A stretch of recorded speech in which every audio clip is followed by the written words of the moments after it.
Hello दोस्तों, Rama study classes में आपका स्वागत है। घर पे रहिए, स्वस्थ रहिए और लगातार अपनी तैयारी करते रहिए।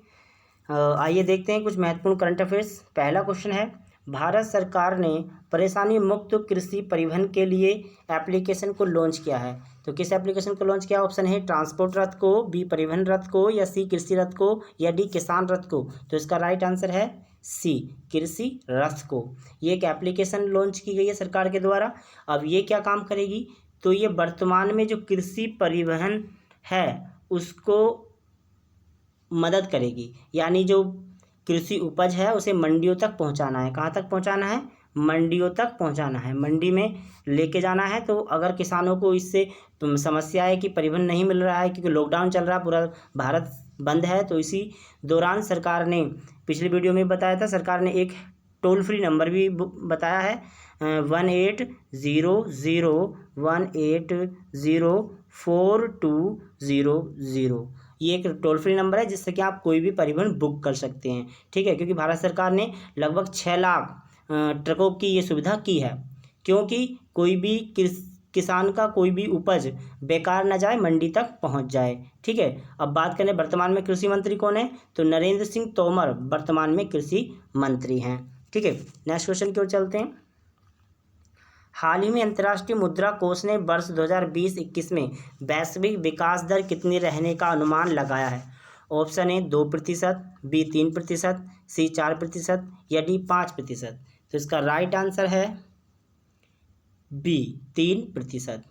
बात करें अंतर्राष्ट्रीय मुद्रा कोष ने ये क्यों किया है? क्योंकि वैश्विक दर जो है वो इतनी रहने वाली है लॉकडाउन के चलते, क्योंकि पूरे विश्व में महामारी है जिसके कारण आर्थिक व्यवस्था उधर खराब हो गई है। इसीलिए वैश्विक विकास दर 3% रहने का अनुमान लगाया है। बात करें अंतर्राष्ट्रीय मुद्रा कोष की, तो इसकी स्थापना जुलाई 1944 को की गई। बात करें इसका हेड क्वार्टर, तो इसका हेड क्वार्टर है वॉशिंगटन डीसी में। कहाँ पर है? वॉशिंगटन डीसी में इसका हेड क्वार्टर है। बात करें इसके हेड कौन हैं? तो इसके हेड हैं क्रिस्टीना लेगार्ड। कौन? क्रिस्टीना लेगार्ड इसके हेड हैं।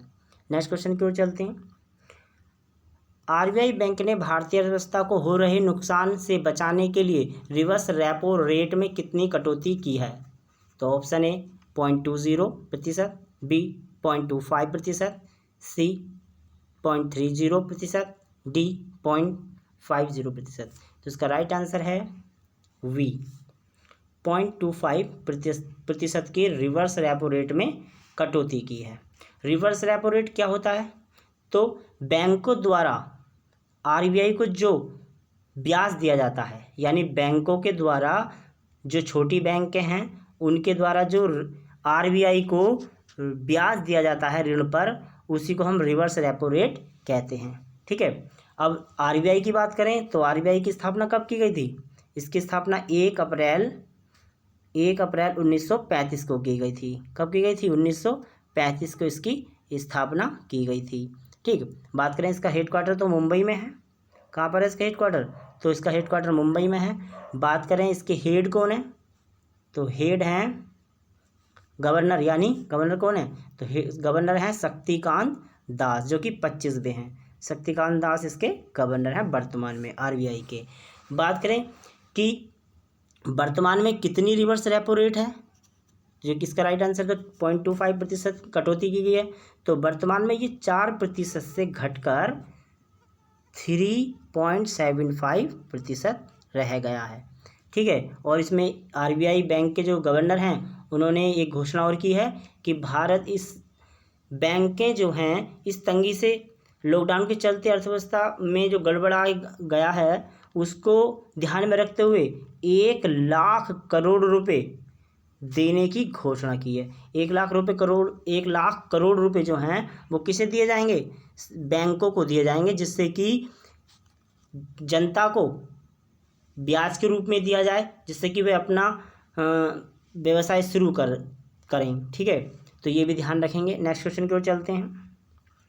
विश्व विरासत दिवस प्रत्येक वर्ष कब मनाया जाता है?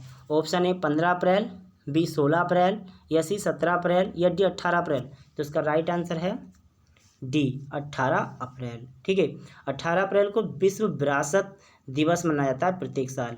ठीक है, बात करें इसकी शुरुआत कब की गई थी, तो इसकी शुरुआत 1982 में की गई थी। ठीक है, 1982 में इसकी शुरुआत की गई थी। नेक्स्ट क्वेश्चन की ओर चलते हैं। किस राज्य सरकार ने लॉकडाउन के दौरान लोगों को फलों और सब्जियों की होम डिलीवरी यानी होम डिलीवरी की सुविधा प्रदान की है? Option A Chhattisgarh, B Bihar, C Andhra Pradesh, D Maharashtra. तो इसका राइट आंसर है ए, यानी छत्तीसगढ़ ने एक वेबसाइट लॉन्च की है।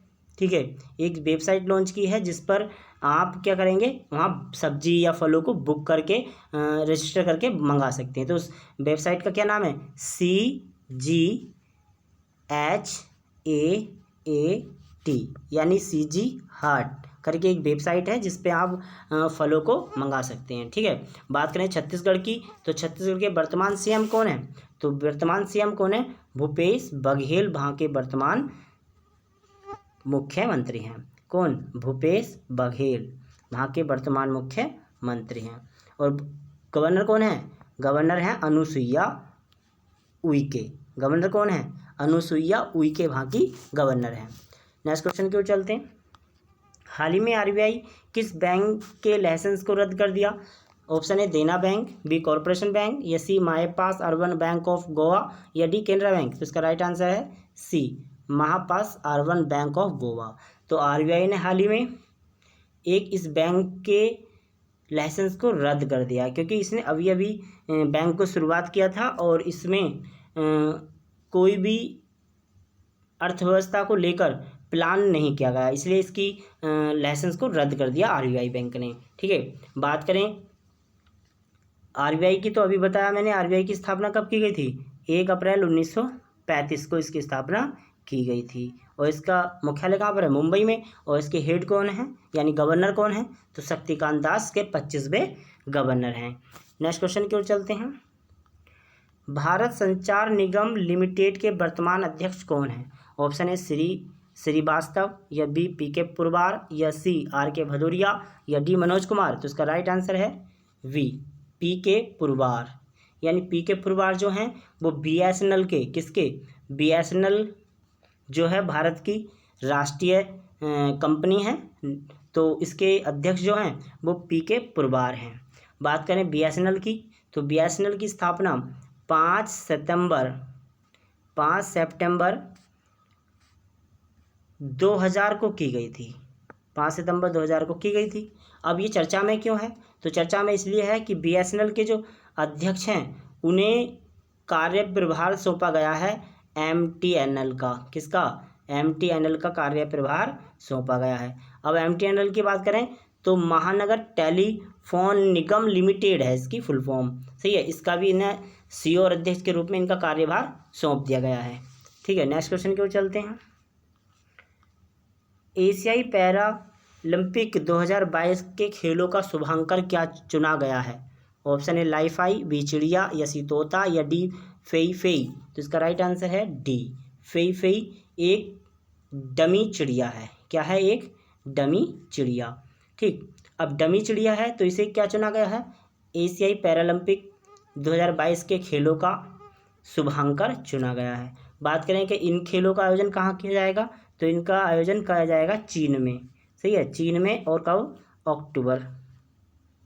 अक्टूबर को चीन में किया जाएगा 2022 में। ठीक है, नेक्स्ट क्वेश्चन की ओर चलते हैं।